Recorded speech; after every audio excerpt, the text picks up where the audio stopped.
Baik anak-anak, karena pada pertemuan kemarin Ibu telah menjelaskan mengenai pengertian interaksi antar ruang. Jadi untuk pertemuan kali ini Ibu akan menjelaskan mengenai syarat-syarat terjadinya interaksi antar ruang dan juga dampak-dampak yang ditimbulkan dari kegiatan interaksi antar ruang tersebut. Namun sebelum itu Ibu akan merefresh kembali ingatan kalian mengenai pengertian interaksi antar ruang itu sendiri. Baik, siapa yang ingin menjelaskan ulang mengenai pengertian interaksi antar ruang itu sendiri? Saya Bu. Ya, silakan Dila. Interaksi antar ruang itu timbal balik antara satu wilayah dengan wilayah yang lain, bisa terjadi dalam berbagai bentuk. Misalnya pergerakan orang, distribusi barang dan lain-lain. Baik, bagus sekali Dila tentang penjelasannya. Terima kasih atas penjelasannya yang sangat lengkap Saudari Dila. Nah, setelah memahami betul tentang pengertian interaksi antar ruang tersebut, tentunya hal tersebut memberikan dampak pada wilayah yang ditinggalkan dan juga wilayah yang ditempati. Seperti contohnya, Ibu akan memberikan contoh pada kota di Jakarta. Tentunya perubahan tersebut memberikan dampak yang baik dan kepada wilayah Jakarta dan juga wilayah yang ditinggalinya. Namun hal tersebut juga memberikan dampak yang buruk di Jakarta itu sendiri, seperti banyaknya penduduk, pemukiman kumuh, pengangguran dan lain sebagainya. Nah, di sini yang pertama Ibu akan menjelaskan terlebih dahulu syarat terjadinya interaksi antar ruang. Yang pertama adalah saling melengkapi atau komplementari. Jadi syarat terjadinya interaksi antar ruang itu harus saling melengkapi atau kata lainnya itu simbiosis mutualisme antara satu wilayah dan satu wilayah yang lainnya. Jadi seperti ini, misalkan wilayah Surabaya memproduksi ikan, sedangkan wilayah Pacet memproduksi sayur. Kan mereka saling membutuhkan. Wilayah ini adalah komoditasnya ikan dan wilayah ini adalah komoditasnya sayur. Wilayah yang memiliki komoditas ikan itu membutuhkan sayur dan juga sebaliknya. Mereka memenuhi syarat untuk terjadinya interaksi antar ruang. Kemudian yang kedua adalah kesempatan antara atau intervening community. Jadi interaksi antar ruang itu wilayah harus pandai memilih wilayah yang akan melakukan interaksi dengannya. Jadi seperti ini, misalkan tadi ya, Aceh memproduksi sayur, Surabaya memproduksi ikan. Tapi kan itu dilihat dulu jaraknya. Apabila Pacet memproduksi sayur, namun wilayah Trawas juga memproduksi sayur. Dengan begitu Surabaya akan memilih wilayah yang mana untuk mendapatkan komoditas sayur. Pasti Trawas kan, karena jaraknya lebih dekat. Nah, itu masuk ke poin yang dua ini. Jadi intervening community, mereka akan memilih akses yang lebih mudah untuk melakukan interaksi.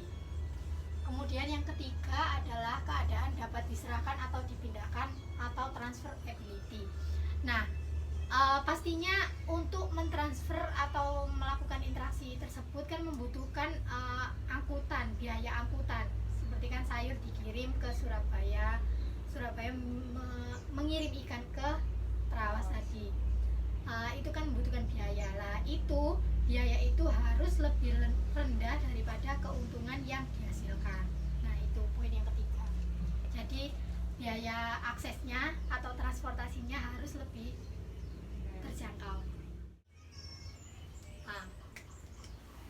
Nah, setelah mengetahui syarat-syarat untuk terjadi terjadinya interaksi antar ruang, pasti kalian bertanya-tanya apa sih dampak yang ditimbulkan dari kegiatan interaksi antar ruang ini. Nah, Ibu akan memberikan contoh. Pasti kalian pernah kan menggerutu ketika terjebak di kemacetan.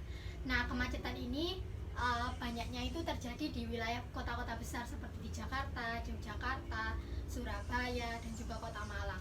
Nah, hal ini adalah merupakan salah satu dampak dari interaksi antar ruang itu, dari perpindahan masyarakat desa ke kota yang mengakibatkan penduduk kota membeludak dan menyebabkan macet.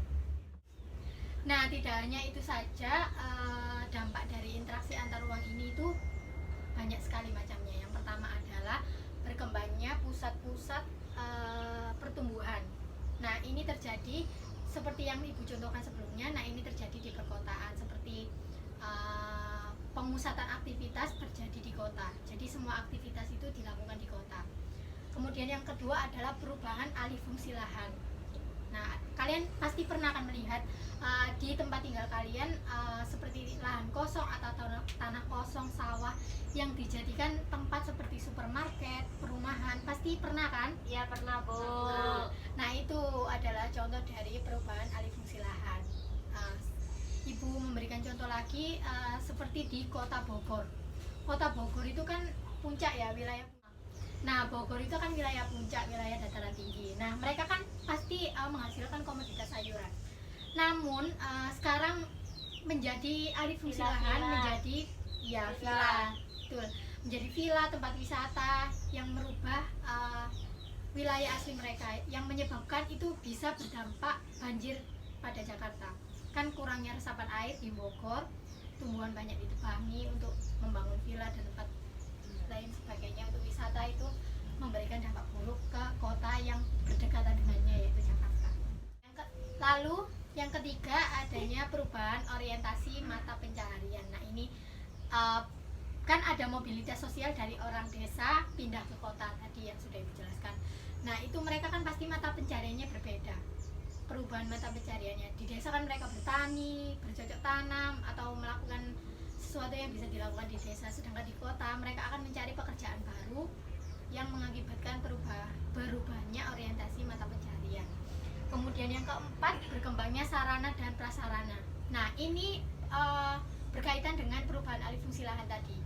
Berkembangnya sarana dan prasarana, apabila seperti di desa kan misal tanah kosong diubah menjadi supermarket, kan itu kan menjadikan sarana lebih mudah untuk belanja dan lain sebagainya, atau pembangunan terminal di Sidoarjo ini, bus Trans Sidoarjo. Nah, itu juga dampak positif dari interaksi antar ruang ini.